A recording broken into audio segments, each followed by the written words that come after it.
Bonjour à tous. En ce moment, je suis très occupé par le travail et l'ultime épisode de Lock Knight. Donc attendez-vous à un rythme lent de vidéo très classique, en attendant le très gros morceau. Alors patience et bon visionnage de Pourquoi j'ai dessiné Mina's Hollowers et The Gold Project en bonus, car je fais ce que je veux. Pour les nouveaux arrivants, la vidéo est découpée en 3 morceaux. Le contexte et l'histoire du dessin, et pour finir des vidéos à vous faire découvrir. Il n'y a pas de timecode car j'ai la flemme. On démarre avec les origines du dessin. En février 2022 avait lieu le Kickstarter de Mina's Hollowers, un jeu qui sera développé par les créateurs de la licence Shovel Knight et bien d'autres. D'ailleurs j'ai fait 4 compilations si vous n'avez pas envie d'y jouer. Mais vous ratez un magnifique hommage au jeu de plateforme rétro. Car oui, pour moi les créateurs n'ont plus rien à prouver car ils produisent encore en 2022 d'excellents jeux. Et Mina semble parti pour rendre hommage aux jeux rétro vus de dessus comme les Zelda. N'étant pas fan du rétro gaming, ça va être une excellente façon de découvrir ce style grâce à eux. Mais retournons à pourquoi j'ai fait ce dessin. Lors de la campagne de financement, ils ont lancé un concours de dessin, où le gagnant aurait une des grosses contreparties du jeu. C'était l'occasion, encore une fois, de prouver ma valeur. J'ai saisi donc l'occasion pour faire un fanart que je voulais très dynamique, avec un maximum d'éléments présentés dans les concept art. Hélas, si vous suivez mes vidéos de dessin, vous savez que mes victoires dans ces concours ne dépassent pas les doigts de ma première main. Donc, histoire de pas rester sur une note négative, on va parler de mon fanart sur The Gold Project. Car peu de temps plus tard, avait lieu le Kickstarter de The Gold Project, un jeu développé par des Français dont je suivais leur projet depuis bien longtemps avant même qu'il y ait un titre. D'ailleurs, j'avais même fait des fanarts à l'époque, vu que Camille Unkno faisait déjà des concept art et continue de faire des créations complètement ouf en pixel art. Mais ce qui est sûr, c'est qu'à l'époque, mes premiers fanarts n'étaient pas ouf, car je débutais en numérique encore un peu, et donc c'était l'occasion de faire un meilleur fanart avec toutes les illustrations montrées pour l'occasion. Même si j'aurais voulu rajouter certains persos qui ont été montrés dans des concept art arrivés après le fan art.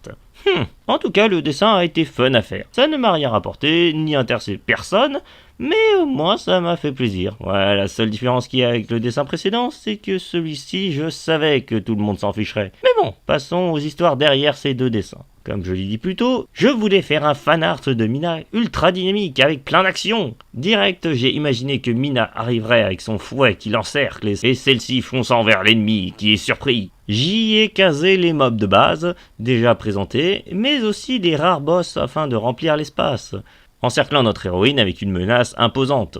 Le château en arrière-fond, faisant référence aux méchants probablement principaux de l'histoire présentés dans le trailer, dont l'antagoniste est caché dans l'ombre, car clairement inspiré de Dracula. Mais bon, il y a des inspirations de Castlevania, donc forcément. Bref, sinon il y a le marchand en arrière, mais c'est plus pour la petite touche humoristique en mode « Allez Mina !» En tout cas, je voulais à fond respecter la direction artistique, comme si les créateurs eux-mêmes l'avaient fait. Hélas, j'imagine que ça n'a pas intéressé les devs, vu les gagnants. Ouais bon, ça fait toujours mal d'être ignoré, mais je commence à avoir l'habitude. Alors, au suivant, car là au moins c'est logique, le jeu est complètement inconnu, et je voulais leur faire un peu de pub, avec ma maigre influence, tout en rendant hommage au travail exceptionnel des artistes. Je ne sais pas si le gameplay sera bien, car pour l'instant la démo testés, mais je veux croire qu'ils vont s'améliorer et que la direction artistique, par contre, elle nous en mettra plein les yeux. Et donc je continuerai à rendre hommage à ce sublime univers, tout comme Mina's Hollowers. Mais en attendant, passons aux chaînes à vous faire découvrir. Bon, alors très honnêtement, pour cette vidéo, je suis un peu fatigué de devoir réfléchir à des descriptions pour présenter les chaînes,